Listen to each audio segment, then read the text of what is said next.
my level of frustration with myself or someone else is in direct proportion to how much they are not maximizing their potential. Right. And with myself as well.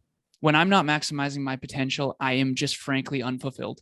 Hello, fabulous person. Beate Chelette here, the Growth Architect. Welcome back to the Business Growth Architect Show, where we bring you cutting-edge business strategies from some of the world's most successful entrepreneurs, business transformation experts, and visionaries who want to help you to scale your impact. Look for one tangible strategy that you can take back and implement right away. And now back to our guest.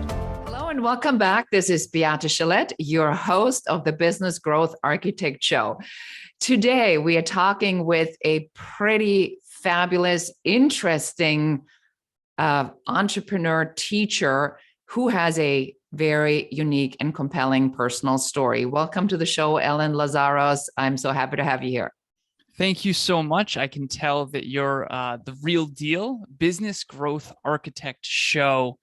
I like the word architect. I'm a computer engineer, and architecture design is really, really important. So right out of the gate, you basically said, this is not just about the dream, but the tools on how to build it. So I'm super, super pumped for this. Thank you so much. And that, see, everyone, he's already picked up on it. So I hope you pick up on this as well as you're listening to our show.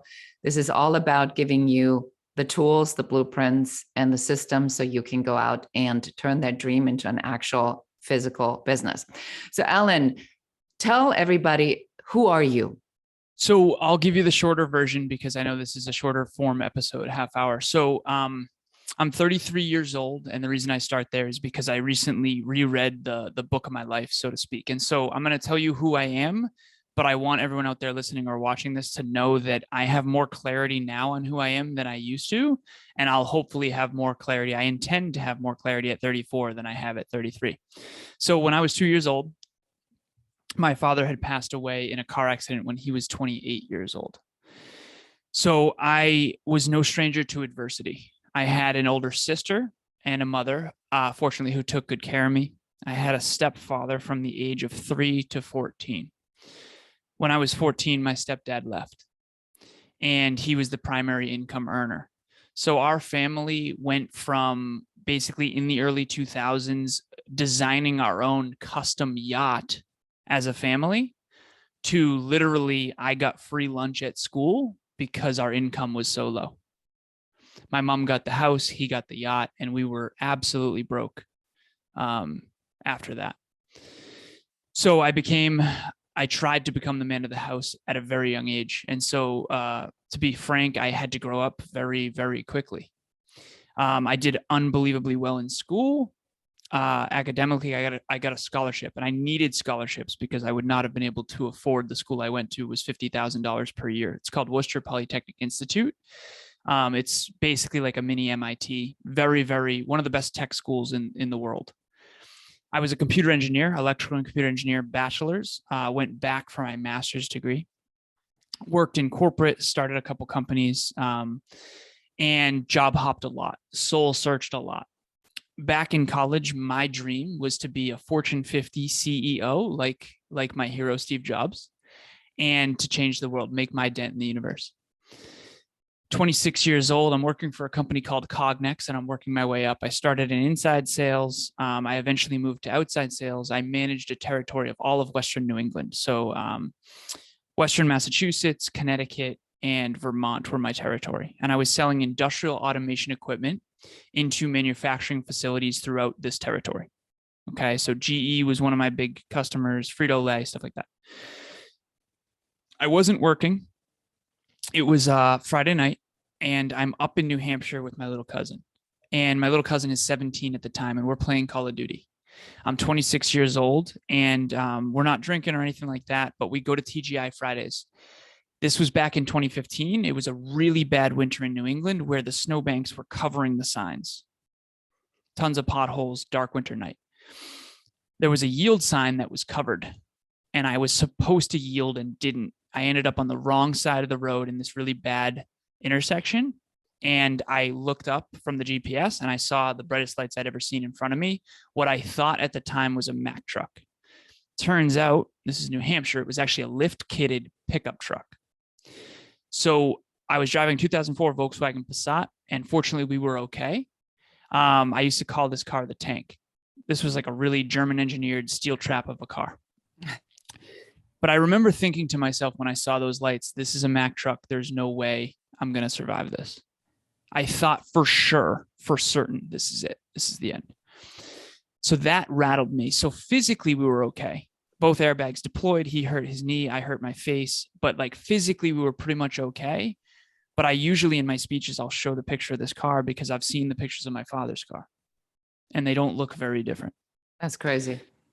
So circle back, right? I'm 2 years old. My father's 28. He passes away in a car accident. And I spend my entire life hearing about John, my dad. Here I am, 26, completely shaken, realizing that like that could have been it for me. So I'm sitting in an armchair, drinking whiskey, questioning absolutely everything. I'm questioning my goals. I'm questioning my dreams. I'm questioning my habits. I'm questioning the way I've behaved. I'm questioning the people I've dated. I'm questioning all of my decision-making paradigm. And I have all this regret. Am I proud of the man I became? Am I proud of the legacy I'm going to leave behind? All these questions were flooding me. So I now live with this quote, and I say it often, speeches, podcasts, and that. You can't see the stars during the day. They're always there, but sometimes it takes the darkness to see clearly that which you simply could not within the light. And so if you're out there listening, I'm certain of one thing. You have adversity in your future. It's an absolute fact. You're going to have a health challenge, financial challenge, business challenge, family challenge for sure. Holidays are coming up. But you have adversity in your future. That is a fact. All of us. How much, how often, I don't know. But I do know you have adversity in your future. So now I live by this simple principle of like, when you are in the dark, you're going to notice stars you had never seen before. I noticed 2 stars. I was in the deep dark of like regret, remorse, PTSD. We talk a lot about PTSD. It's a very real thing. What we don't talk enough about is post-traumatic growth. So I came across 2 things. One was Tony Robbins' TED Talk. Regardless of what you think of Tony, his TED Talk is unbelievable. Best TED Talk of all time, I think. Number 2, and more importantly, I stumbled across a book, go figure, called The Top 5 Regrets of the Dying by a woman named Bronnie Ware. Now, I've since interviewed her on our podcast, which is so cool because this was 4 years later. But to this day, I have a flashcard in my pocket with all 5 regrets written on it. And she basically worked in hospice for 8 years with the terminally ill, people who were told they are going to die. And she heard these same regrets over and over and over again. I wish, I wish, I wish. And so who better to learn from than the terminally ill? So I like to say this, I had my midlife crisis at 26. It was nothing short of brutal. Okay. I'm not going to pretend it was easy, but it did catapult me into my calling. And so I've always aimed high, and I was always taught life was about choices. But I'll tell you what, after 26, I started making new choices. I went all in on my own self-development. The number 1 regret of the dying is I wish I had lived a life true to myself and not what others expected of me. So that's the real shift I made. I went from, trying to get approval and validation, corporate friends and college friends and high school friends and tons of money and hundreds of thousands of dollars a year and blah, blah, blah, to all I care about now is fulfillment, living in my calling, maximizing my potential and my greatest level of contribution based on my unique strengths and weaknesses. And so I've gone all in on what I believe intrinsically I'm here for, and I stopped appeasing. Now that has been nothing short of a challenging process that I'm sure we'll get into, but that's basically my story. Wow, that's amazing. I love that. And my daughter actually calls it the quarter life crisis. And she had it, around the same time. And not giving a damn is a very liberating moment in anyone's life. That I read something very much along the lines years and years and years back. And it says that we are always so obsessed with wondering what other people think of us until we get older, and then we realize that all they ever think about is what we think of them. And then you just kind of let that go and become who you are, which is a lot harder than anybody thinks. Because if I were to say, what do you want? Most people can't answer that. But let's get back into talking a little bit more about you. So you talked about this tragedy with your father, which I can't even fathom to recognize sort of what that does, especially for such a young child. And then you having this moment of having your own accident. And then you said you stepped really into it. So tell us now, what would you say? What's that superpower that you activated in these moments of transformation? And what makes you unique, your unapologetic value proposition, your positioning, your sweet spot, whatever you want to call it? What makes you you? Such a great question. And I can already tell that you're very direct and explicit, and I appreciate that about you. And I do agree, by the way, that leaning into who you really are is the hardest thing. Who I really am is very, very obvious to me now, but it wasn't before. And again, I reread the book of my life every year and honestly every day in many regards. So this has become very clear to me. Human potential is like something that even as a little kid, I cared so deeply about, even when I didn't know it. And I like to tell this little story ever since I realized this. Basically, I said this to my CFO and business partner, Kevin. I said, Kev, I've realized this. My level of frustration with myself or someone else is in direct proportion to how much they are not maximizing their potential. Right. And with myself as well. When I'm not maximizing my potential, I am just frankly unfulfilled. I'm just unfulfilled. And so I think that fulfillment and regret are the best teachers on the planet. When you have regret, don't run from it, feel it, learn from it.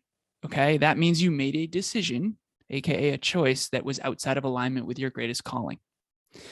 When you have fulfillment, that's your soul's recognition of alignment with its highest potential. For me, when I am maximizing my potential, health, wealth, and love, holistic self-improvement, I am fulfilled. And when I'm helping others do the same. Little story when I was a kid, I had a friend, his name's Kiki. We met when we were in 5th grade and we were inseparable for many, many years. And eventually he sat me down one time. He said, Alan, you don't got to be the best at everything. And I, as a little kid, I said, Kiki, no, you don't have to be the best at everything. I do. And that was my little kid ego version of I have to maximize my potential. Right. The relentless pursuit of perfection. Yeah, literally knowing you'll never get there. Yeah. Even though you'll always pursue it. It's that beautiful thing. But that's the thing. That was basically me trying in my own little boy ego way, trying to explain that my calling is maximizing my own potential and helping others do the same. And I didn't know it. Now I'm a coach and a speaker and a trainer and a podcaster. Back then, I was always coaching people. I always was doing this, right? Half my friends from home have jobs that I got them, to be completely frank. And so I was always helping people succeed. I just didn't know it. And now I get paid to do it. So it's really exciting, but that's my superpower. I don't know how to cook. I'm not good at cars. I know nothing about them. I'm not a gardener. But if you want to unlock your potential, I am telling you, there is nothing and no one who will do that better than me. I love that. That is a very clear and precise answer. So now let's move on to what this show is really about, which is, strategy. And I love the backstory because I can, I think it's really important to recognize that even though we talk a lot about strategy, is developing yourself is a strategy, and unlocking your potential is a strategy. So, you can call it a maximization of self strategy, but that really goes a lot into it. And for me, the next question would be, what is strategy for you? What does it represent? How do you look at strategy? Reverse engineering. You mentioned systems on this show, and Kevin recently, my business partner, was like, so we're creating tools to help optimize humans, teams, and businesses. And a lot of the project management softwares out there, in my opinion, are frustrating and terrible. And so, of course, we're going to create ones that I think are better, but I'm biased as well. But to answer your original question, you've mentioned systems and you asked me what strategy means to me. We have this manifestation equation, and not manifestation of how most people think of it is like, I'm just going to think about this thing and it's going to happen. Manifestation to me is a skill. And reverse engineering, AKA strategy, is one critical component of that skill. And so if you're out there listening, you're a business owner most likely, and you have this thing in your imagination that you would like to manifest. Without the right ability to reverse engineer that finish line and then reverse engineer that finish line, you're not going to be able to manifest at the level that you could. And so what's one good example of a reverse engineering? Okay, so a recipe in cooking. You're basically reverse engineering. We meal prep every Sunday. And what you do is you imagine in your head what the tail end of the meal prep will be. Okay, we're going to do potatoes and we're going to do chicken and we're going to do salad and all this stuff. And then you go get the ingredients and then you prepare the ingredients and then you cook them for a certain amount of time in certain ways. That it's just reverse engineering finish lines. Now, I got to be transparent. Early on in my life, I've always been reverse engineering. And I think that people who don't have a lot of self-belief struggle with this because you're reverse engineering a finish line in the future. And so I remember one time at Next Level University, we're very blessed at this point. I mean, we've had more listens in the last 2 weeks than the entire first 2 years. And we just surpassed our 800th episode, and it's awesome. And I'm so, so grateful for all of that, mostly because I get to master my craft and impact so many people from all over the world. But at one point, people thought we were nuts. They thought we were completely crazy.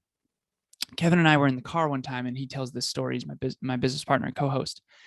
And he says, we were driving back from one of our mentors in Southern Florida to Northern Florida, Jacksonville. And he turned to me one time and he said, it would really suck if we put in all this work and it didn't work out. And I turned to him and completely seriously, I was like, Kevin, I never even considered that. I knew you were going to say that. I actually knew you were going to say that because that's exactly what I would have said. That is something that never even occurred to me. Right. Right. Because I wouldn't have started if I didn't think it would work. Yeah. I mean, failure is not part of your planning. Right. Exactly. Because then the plan is false. Exactly. But yet it's not like, we call it fail forward. Yeah. And you have to tweak your strategy as you go. But when you're reverse engineering, it's basically coming up with, okay, this is the end result that I want. What is the daily, weekly, monthly, quarterly, annual disciplines that need to happen and systems that need to be in place in order to achieve that? So I think of business optimization as like, you have leadership, number one, you have the team, number two, you have systems, number three, and then culture that holds it all together. And systems is the key thing there that a lot of, especially in podcasting, and I'm going to be transparent on this show, there's 2.66 million podcasts, and I've been on many of them, and I appreciate that. But podcasters aren't typically good at growing and scaling businesses. And it's very clear to me when I go on these shows that they don't really have a system. They're like just like releasing episodes and trying to post on Instagram. And in my head, it's like, we have an 18-point podcast assessment. Like we're systems thinkers. And I remember one time when I told Kevin, I showed him our business model and I said, this is like world-class, man. This is a really good business model. Like, I think this is the best in the industry. And he's like, I don't understand. Like, how do you know that? And I said, Kev, I don't think this industry has a lot of engineers.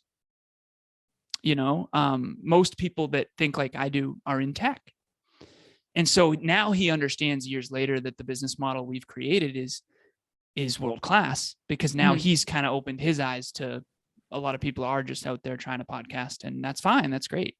But the point that I'm making is Strategy means to me, your original question, it means to actually reverse engineer a finish line that you intend to get to eventually, even if it takes longer or more resources than you originally anticipated.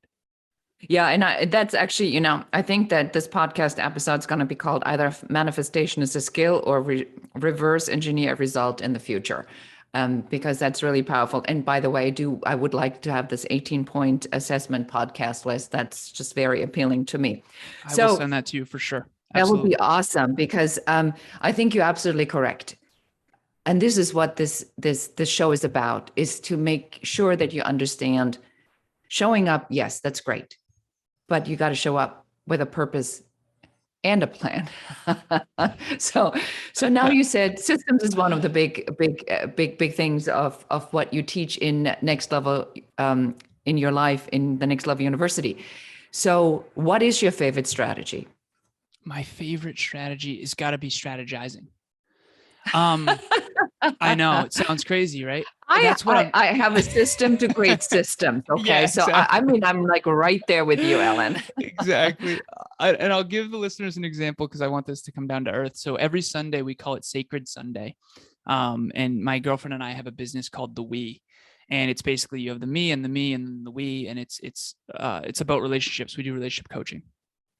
And every single Sunday, we have a big whiteboard in our house, and it's split into 3 columns.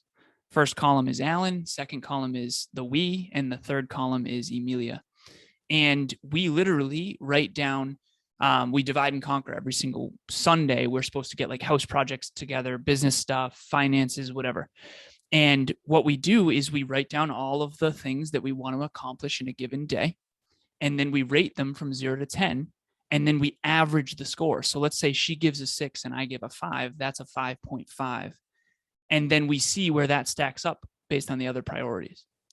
And then right now we have 3 under each column: number 1, number 2, and number 3. And the rule is we're only supposed to work on number 1 because that's the most important based on based on both of our cost value analysis.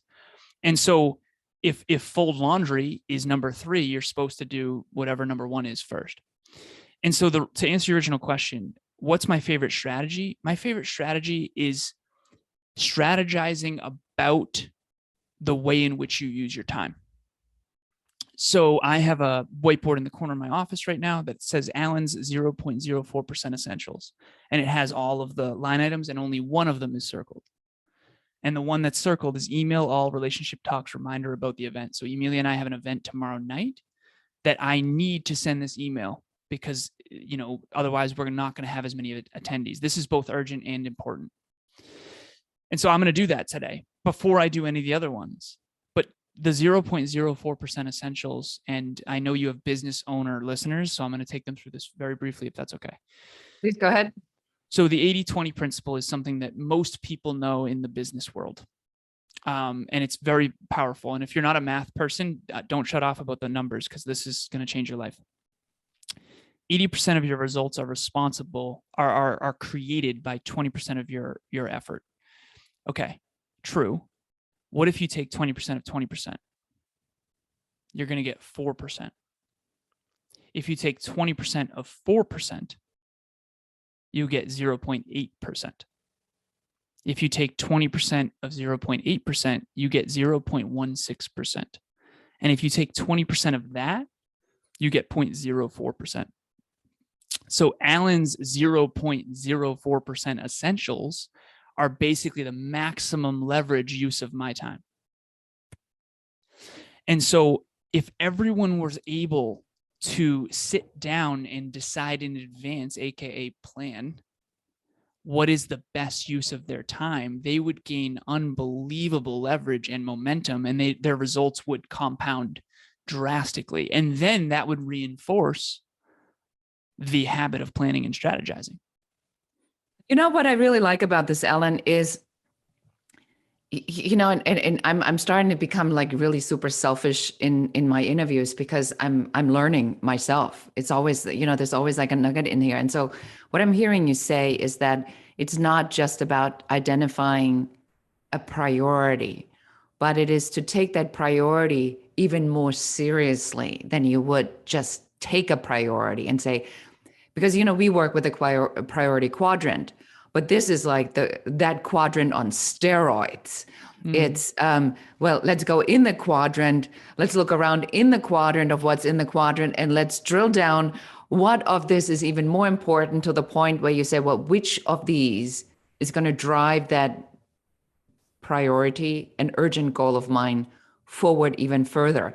So, question. Now, do you think that this is easier for you because your mind works like an engineer, because you are one? What would you say to somebody who goes, Alan, hello, my brain doesn't quite work that way? How can they conquer that? You need an engineer in your corner, especially nowadays. So the old me would have said anybody can think like that if they want to. And I realize in hindsight that was fairly naive. So I have an assistant. Her name is Amy, and I believe that everyone has a genius zone. Okay, Amy is the most warm and loving and organized person ever. Okay, love Amy.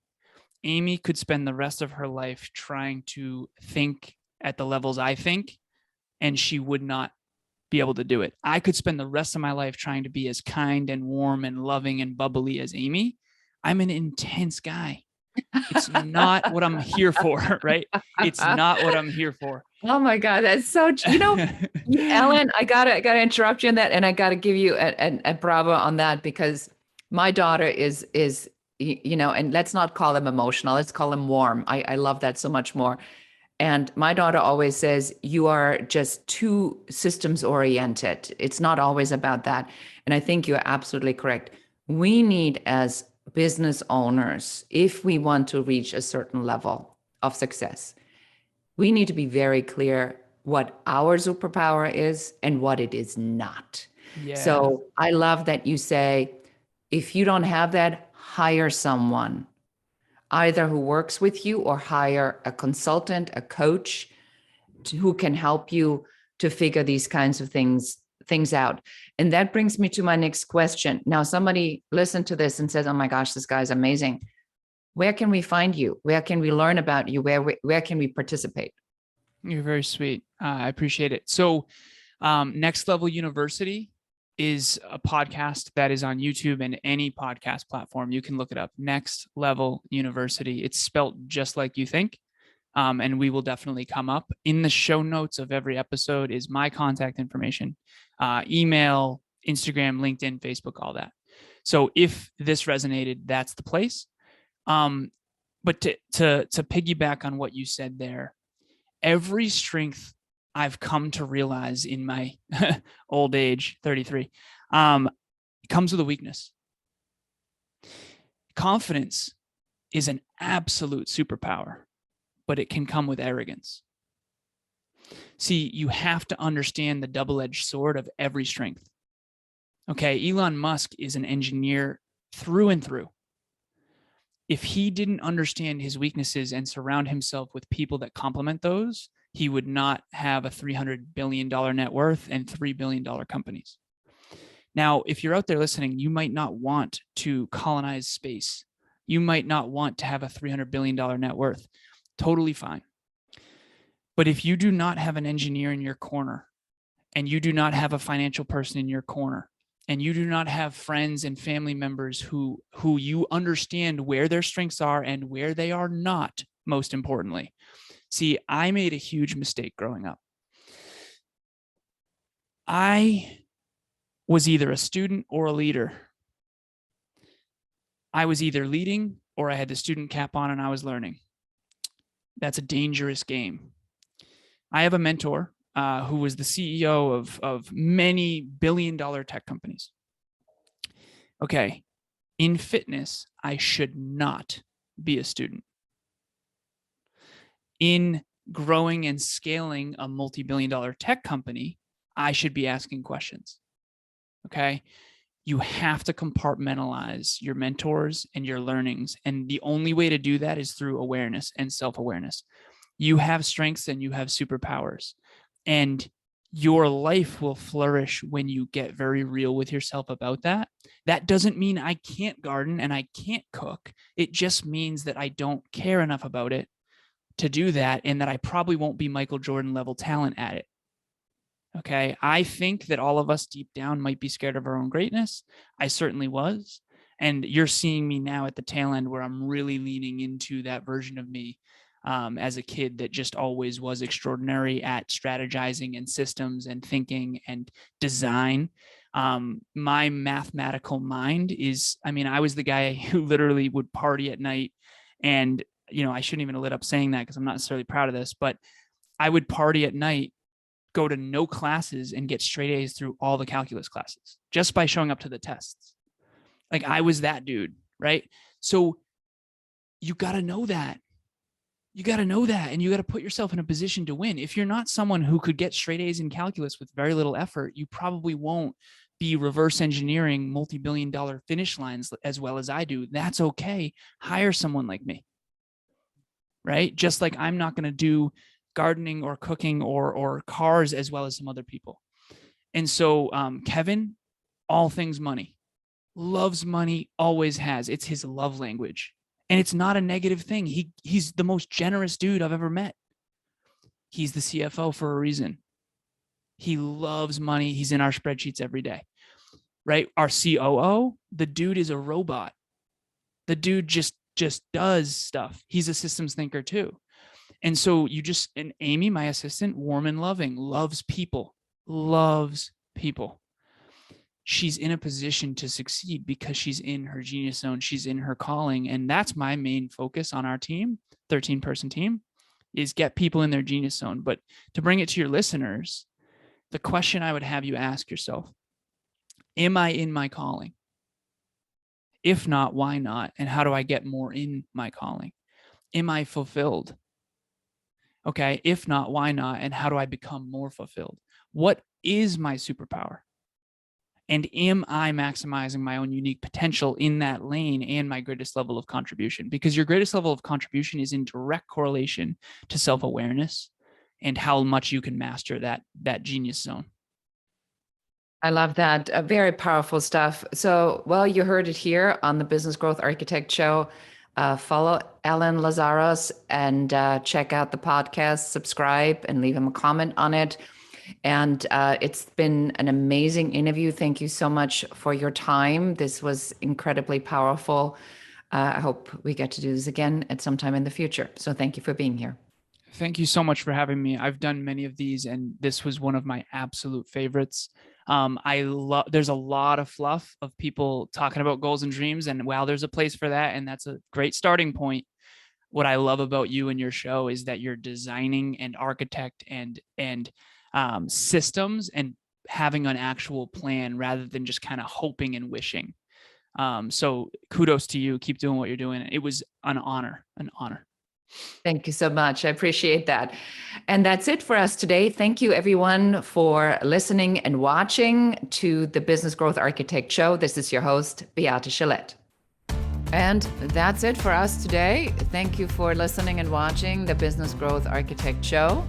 I enjoyed having you here. And for accountability, just take one of the strategies that you have heard, one thing that you can implement in your business immediately. Please leave comments. Don't forget to like and share this show. And if you have any questions about business, please put them in the comments. We are here for you. We're here to support you and help you to grow, build, and scale your own business. For more advice, please check out our website in the show notes below. Thank you again. This is Beate Chelette, the Growth Architect, and goodbye.